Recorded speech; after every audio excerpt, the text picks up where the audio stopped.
Talking about paint versus rust brings me to this.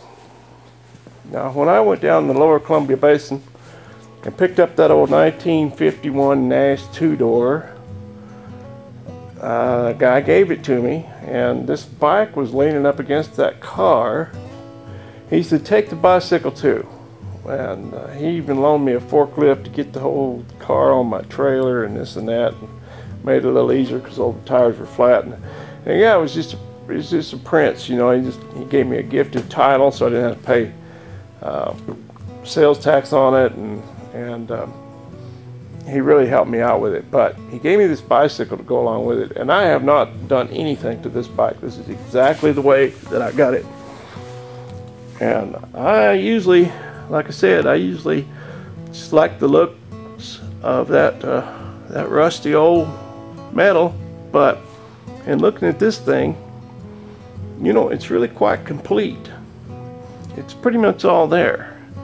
And I've been kind of thinking that might make a real fun project to restore this thing and clean it up and get it all painted and get some re-chroming done. And their spokes are gone out of that wheel, some of them, but wheels can be had. And there's some paint patterns and various things on here. I don't know if you can see this or not, but there's patterns in this paint that will help me identify it.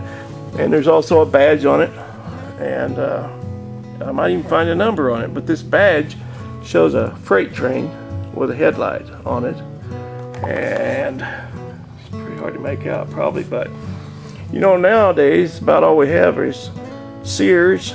You know, there's some big box stores, but not like it used to be. There used to be Spiegel's and Sears and Roebuck and Montgomery Ward's and Gamble's. And this bicycle was made for Gamble's. It was Gamble's Hiawatha is the name of the bicycle. And I think it was manufactured by the, if I read it right, the Huffman Welding Company. But it was made for Gamble's.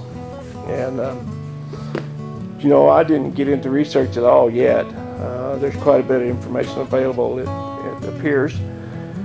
So, you know, that old seat could have some, got a friend in the upholstery business, it could have some leather upholstery work done on it, which I'm sure it's what it had back in the day. I like those big old springs on there. So anyway, I'm just kind of thinking that direction, that might be a really fun project for me and old Sparky to get into and paint this all up real nice and fix it up and get some re-chroming done and hang it on the wall here in my shop. What do you think, Spark? Think that's a good idea? Well, anyway, I'm just kind of rambling, but it's kind of what's on my mind. A lot of people are not going to believe it. I would actually paint something, but I might. We'll see. I'm going to find out what year that thing is. I know it's pretty old because the way the curve is, this handlebar is, they don't make them like that anymore. They haven't made them like that for a long, long time. Eat your heart out, Mike Wolf, American Pickers. Got your bicycle right here.